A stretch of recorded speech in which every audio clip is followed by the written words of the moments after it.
Hey, welcome to Choosing Your Future, episode 008. And the title of this one, now, let me explain. Everyone is a con. The definition actually might surprise you. Hold on, here we go. Life is not about you living in the past. It's not about you living in fear. It's about your dreams. It's about what you believe. Life is about you, choosing your future. Lessons for the future begin here. Hey, welcome to Choosing Your Future. I'm really excited to be with you today, and I know the title sounds kind of questionable, but once we get into the podcast, you'll totally understand what I'm talking about. And actually, I think it may challenge you to look at your life in a completely different way, and that's the whole purpose of Choosing Your Future. Before we get started, hey, check out choosingyourfuture.org and also subscribe to the podcast. If the podcast has been helping you and you want to help some other people, send it to them. I'm sure they would appreciate it. I know we would. Also, we want to thank Writer Lock for sponsoring this episode as well. But you can also, on the website, there's things there you can follow along with, social media, some merch stuff, the whole bit. You know the drill. So we're excited to be with you today and this week about this topic. I think I got something for you to focus on this week and to really challenge you to think a little differently. I started out by telling you everyone is a con. And you know what? Unfortunately, it's true. Now, before you think of being a con in a bad way, let's first look at the definition, okay? The definition of the word con means to persuade to believe something, okay? Now, the way we normally look at the word con is, we get conned into something. Somebody tricked us. They manipulated us. They caused us to believe something that may not be real. Well, the thing about it is, we're always persuading ourselves to believe something, whether it's real or whether it's not real, okay? And there are many things in our life that we are constantly persuading ourselves to believe. How we look at ourselves. We're persuading ourselves on how we believe we are. We can look in the mirror, and if you have someone that's like I do, you look at yourself and say, "My God, who are you?" You're persuading yourself to believe that you don't look right this morning. Well, through life, you're always going to be persuaded to believe something. Now, whether somebody comes along and talks to you about it, or whether you find it on your own, okay, you are choosing to believe something. You are persuading yourself. You are conning yourself to believe something. Now, whether it's negative or positive, that's strictly up to the belief, okay, or what you're believing in. I'll give you an example. You might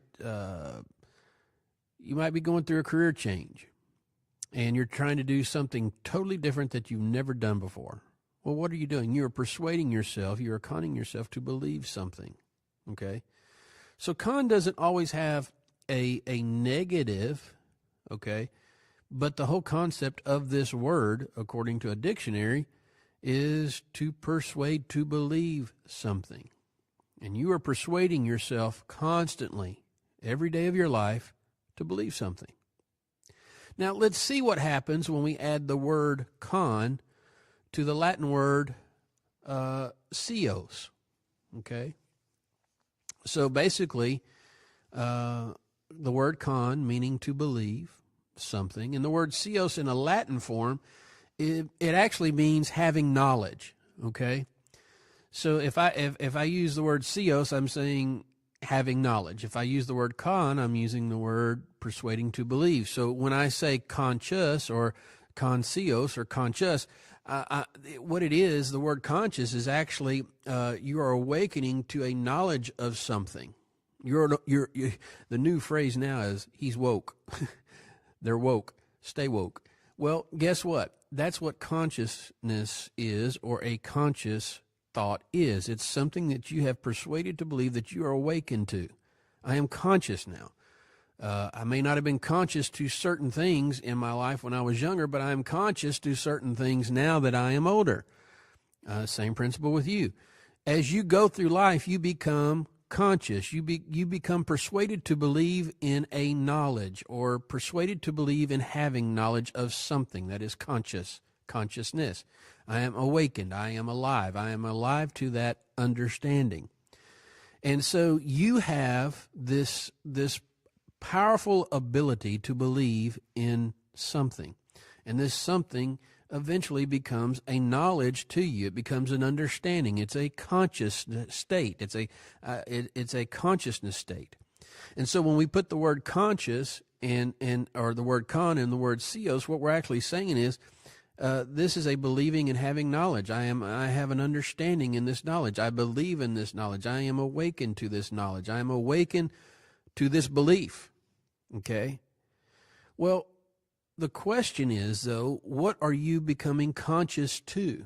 What are you conning yourself to believe and having knowledge of? Is it good things or is it bad things? Is it positive? Is it negative? Is it things of your past or is it things of your future? Is it things of fear? What is it? Or is it things of failure? What are you conscious of in your life? What are you believing? What are you striving for in knowledge that's causing a belief system in you? Is it things that people have told you or things you found out on your own? Did you believe what they said about you? Did they believe the good things? Did you believe the bad things? What are you conscious of in your life? Well, here's a great example, and I love this story in the Bible. It's the story of the prodigal son. And to put, you'll find this, if you want to, I encourage you to go read it in Luke 15:11 through 32, okay? And, the story goes, and Jesus tells this story, that there was a man who had two sons, and one wanted his inheritance. And so he goes and he wastes his inheritance on riotous living, okay? And he was a partier. He wasted it all to the point he didn't have anything.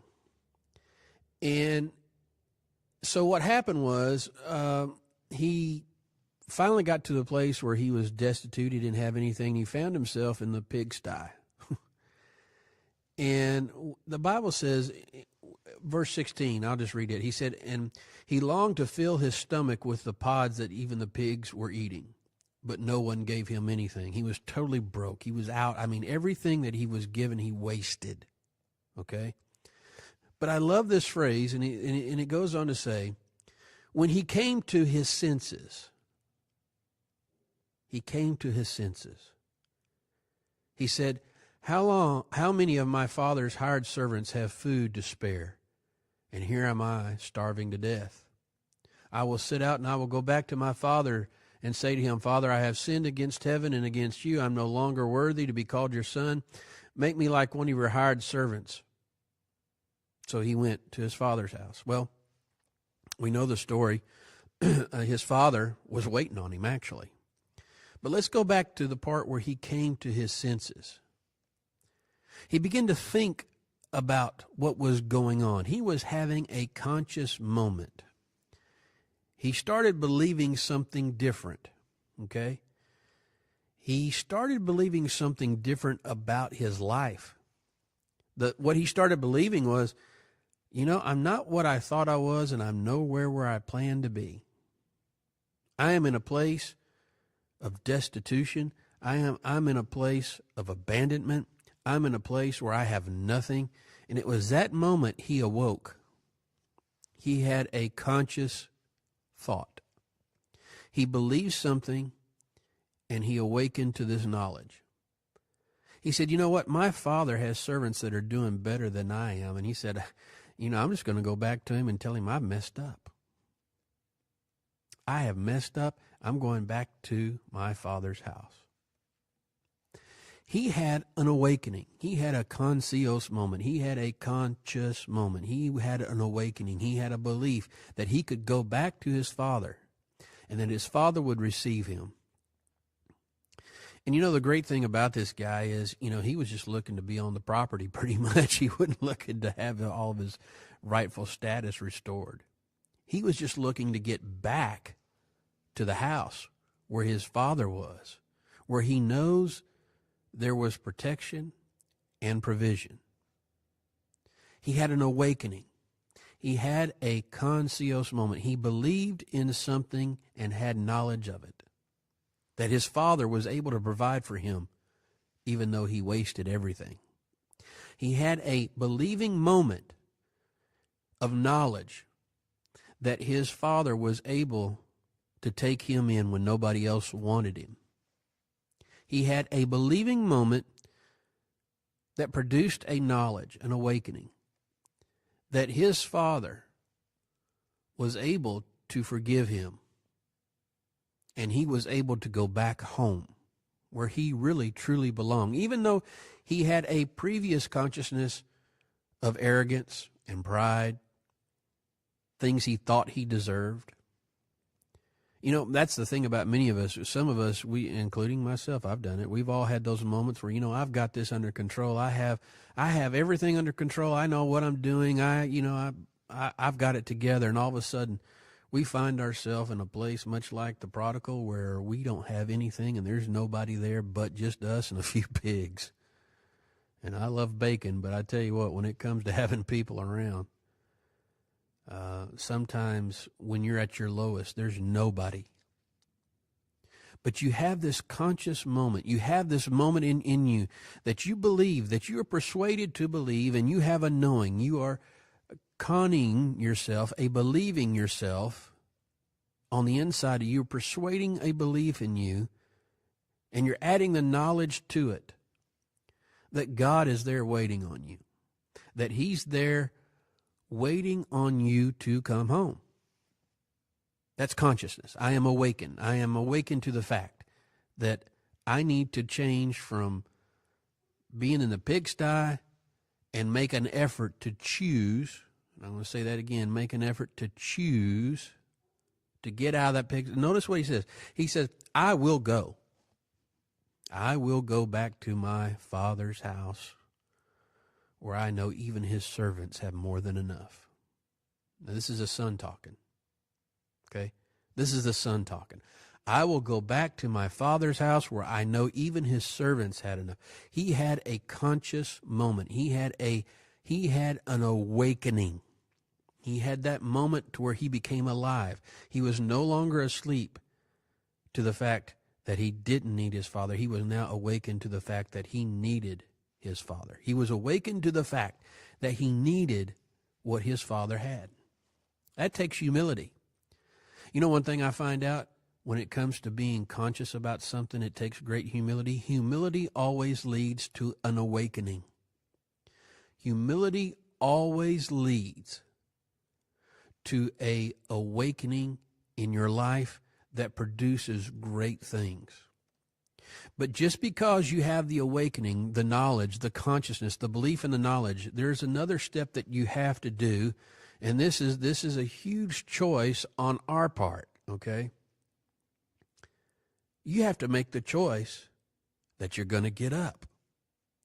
You have to make the choice that you're going to get up and go forward. You're going to have to make the choice, I'm going to get out of this pigsty. I'm going to get out of whatever mess I am in. I feel alone, but I have a belief in me. I have a conning in me. I have a knowing in me. I have a seos. I have a conscious awakening that God is waiting on me. He wants me home. And if He wants me home, I'm going home. He's waiting. No matter what we've done, He's there for you. Until next time, we'll see you on Choosing Your Future. Whether you're a songwriter, inventor, author, or screenwriter, WriterLock brings security, letting you know who, where, when, and how people are listening and viewing your next big idea. Visit WriterLock.com. Thank you for listening to the Choosing Your Future podcast. For more information, please visit choosingyourfuture.org. That's choosingyourfuture.org.